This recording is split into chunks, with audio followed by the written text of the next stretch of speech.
This is Dimitri Lascaris reporting from Montreal, Canada. Yesterday, the Eurozone and the Syriza-led government of Greece's Prime Minister Alexis Tsipras announced with much fanfare that Greece had finally exited its bailout. The bailout amounted to 289 billion euros over an 8-year period commencing in 2010. The bailout has left Greece with a crushing debt burden amounting to approximately 180% of GDP. Moreover, and as the Real News has previously reported, the bailout loans were conditioned upon the Greek government imposing extraordinarily onerous conditions of austerity on the Greek people. That austerity resulted in an unprecedented 25% contraction in Greece's economy, soaring unemployment and poverty, a massive brain drain, and sharply increased rates of suicide. To announce the bailout exit, Prime Minister Tsipras traveled to the Greek island of Ithaca, the home of the legendary Greek hero Odysseus. Odysseus is the Mycenaean king whose arduous 10-year travels are immortalized in Homer's Odyssey.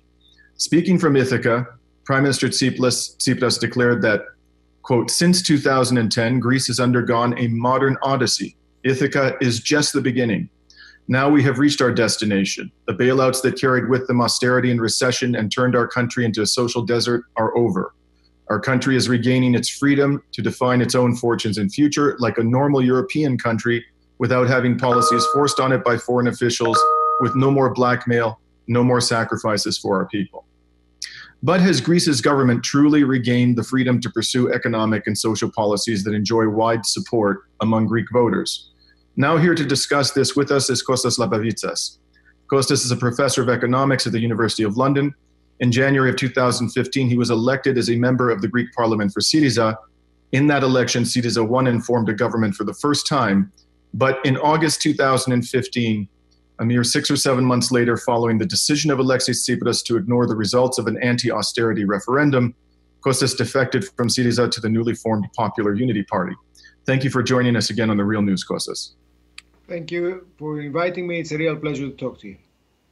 So, Costas, based on the statements we are hearing from Greece's government, and you heard some of them off the top, and I'm sure you've been reading about them, one would think that the Greek government will now enjoy the same level of policy freedom as other Eurozone governments. In fact, however, Greece has made budgetary commitments to its creditors that extend years into the future, in particular with respect to its primary surplus. Please explain what the primary surplus is for those members of our audience who don't know, what future commitments Greece has made in regard to its primary surplus, and what you expect the economic consequences to be of Greece having to achieve those primary surpluses. Greece is formally obligated to ensure primary surpluses of 3.5% of GDP annually for the next 4 years to 2022. Primary surpluses are the surpluses the government must make before paying interest on its national debt. These surpluses can only be made by imposing heavy taxes and by cutting public expenditure. That's the way to do it. After 2022, Greece is formally obliged to ensure primary surpluses of more than 2% annually until 2060. Yes, you've heard this right, until 2060. This is basically the substance of austerity. That's what austerity means. Austerity means imposing taxes, cutting expenditure to make sure that the surplus results out of which creditors can be paid. Greece then is formally obligated through treaty and agreement to make these surpluses. That severely limits the freedom of the government, this government or any other government that will follow, that will comply with these regulations, to adopt independent economic policy.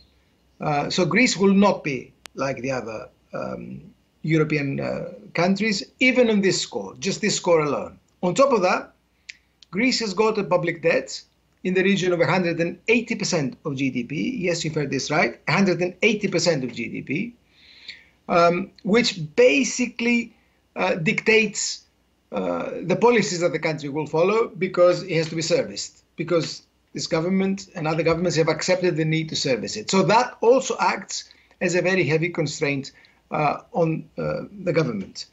Now, this is not mere analytics or suppositions or surmising what might happen, the current government has signed up already to a fresh round of cutting pensions in January 2019 and another round of raising taxes in 2020. These are obligations he has to fulfill. These follow from the constraints that I've just explained. So under no circumstances is Greece in the same position as other European countries. Finally, in terms of monitoring by the lenders, which was the reality of the last few years, because of these onerous obligations on the part of the country, Greece will be subjected to more severe monitoring than other European countries, with quarterly visits by the Troika to examine its accounts and so on. The next visit is planned for the 10th of September, in about 2-3 weeks time from now. Mm-hmm. So therefore, the ongoing, the intense supervision is by no means over, obviously. I want to talk to you a little bit about the debt. You raised the question of the debt. Is Greece's debt any more sustainable today than it was before it purportedly exited from the bailout? And if not, is there any credible plan on the table between Greece and its creditors for the kind of debt relief that Greece would require in order to render that debt sustainable? I want to make a couple of things clear about Greek debt, because so much has been written and spoken and said about it during the last few years. Greek debt remains enormous. Public debt remains enormous. However, its composition, its burden, and its implications for the economy are very different now to 2010, when this crisis broke out, and it's very important to understand this. In 2010, Greek debt was actually a smaller proportion of the country's gross domestic product, of the country's economy. The debt was under Greek law, and it was owed primarily to private lenders, banks and various others who had lent money to the Greek state. That's a very different beast to now. Greek debt now is actually bigger in absolute terms. It's bigger in relative terms because the Greek economy has contracted dramatically. So it's much bigger proportionately. And it is debt that is under British law and owed to official lenders, fundamentally, owed to other states. It's a very different type of debt. This debt has just been rearranged in the way that the lenders chose to rearrange it. The lenders, incidentally, had promised Greece that if it applied austerity and if it complied with the terms of the bailout, they would be generous when it came to lightening the burden of the debt. Well, they were not. The terms that they offered Greece were basically terms of essentially extending some of the maturities of this vast debt and making sure that there would not be heavy payments until 2032. The country was given a period of fairly light payments until 2032, but the weight of the debt is still there. And because the debt has to be sustainable in the eyes of the lenders, the country has to follow the austerity policy that I mentioned to you before. It has to secure the 3.5% primary surpluses and so on. The debt then acts as a ball and chain on the Greek economy, and it will act so for decades to come. But in the immediate term, it's not as pressing as it was in 2010. It doesn't threaten to finish off the Greek economy and to make the country go into default from week to week as it did in 2010, because its composition has changed and because the payments and the maturity have been changed. So let's talk about the current state of the Greek economy. The economy does appear to be growing, albeit modestly, and various Eurozone officials and Greek government officials have been crowing about the current economic expansion in Greece. What do you say about that economic expansion, in particular its relationship, if any, to cyclical growth across the Eurozone? Is this meaningful, particularly in light of the contraction, the severe contraction in the economy that we've seen? Is it sustainable? Is it something that is simply a broader trend in the Eurozone, or is it peculiar to the conditions in Greece? It's a mixture of all these things, as is often the case with this kind of economic phenomenon. I want to say a few things on that, however, to explain the nature of the outcomes that these bailouts have led to. Because it's 8 years, a tremendous period of intervention and policy applied to and imposed on Greece by the lenders and by the foreign powers. The Greek economy in 2010, under the heavy weight of its debt, faced two tremendous immediate problems. A vast fiscal deficit, in other words, a deficit of the government, and a vast external deficit. In other words, a deficit of the economy as a whole, imports, exports, and services coming in and services being exported. These two deficits, together with the debt, threatened default, and there were the immediate pressing danger for the Greek economy. The bailouts, 8 years of bailouts, essentially dealt with the problem of these two deficits and of the debt after a fashion. That's what they did. That's what the lenders were interested in, and that's what they did. They imposed austerity on the country, cut expenditure dramatically, imposed extremely heavy taxes, created unemployment and so on, in order to deal precisely with these twin deficits. And they did. They did in the most brutal, in the most clumsy and unsophisticated way possible, by making the country poorer. That's what they did. They clobbered the country very heavily, its people, its society, its welfare state, its productive structure. They forced bankruptcies, failures, unemployment, and so on. They made Greeks much poorer, and in that way, they stabilized fiscal deficit. There's no fiscal deficit in the country anymore. There's a fiscal surplus, and they stabilized the external deficit. There is a deficit, but it's much, much smaller. It's not a vast problem at the moment. So the Greek economy has been stabilized. The bailouts in this respect have been successful.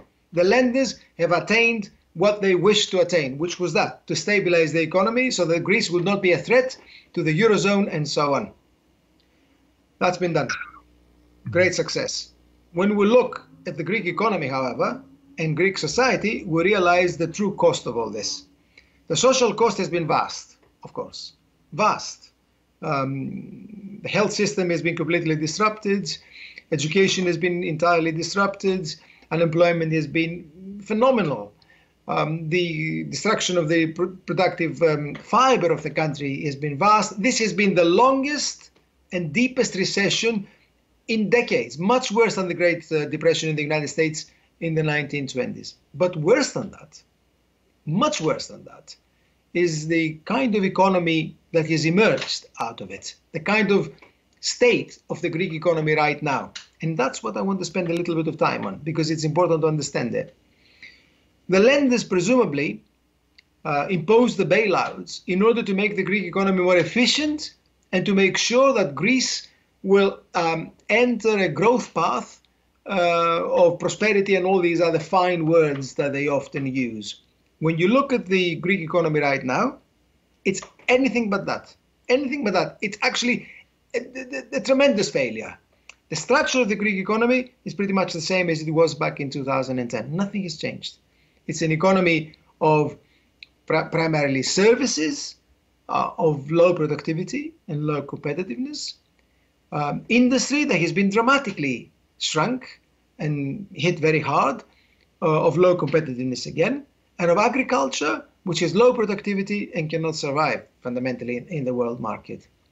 This economy has got negative net savings. In other words, it hasn't got the capital to invest, doesn't generate the capital to invest, and it has got banks that are basically dead on their feet.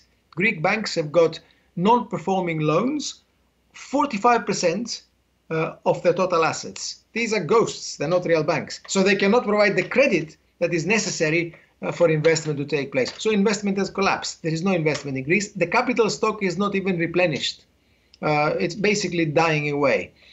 On top of that, 400,000 Greeks Greece is a small country. It has a population of 11 million. 400,000 Greeks during the last few years have emigrated. These are Greeks who are very well trained. These are the best in the country, have emigrated because they cannot live in the country. And that, of course, weakens the prospects for growth, because if you don't have trained labor, how can the economy grow? So both from the side of capital and from the side of labor, the prospects of growth are basically non-existent. That's the economy that the lenders have created. And that's an economy of basically older people burdened by huge debts, who will have very low growth. It's a very unequal economy. It's basically a marginal economy. Greece has been marginalized. That's what's happened. It's become a marginal, weak Balkan country during the last 8 years. Well, we've been speaking to Professor of Economics Costas Lapavitsas, former Greek parliamentarian for the Syriza party before defecting to Popular Unity. Thank you very much for joining us today, Kostas. Thank you. And this is Dimitri Lascaris reporting for The Real News.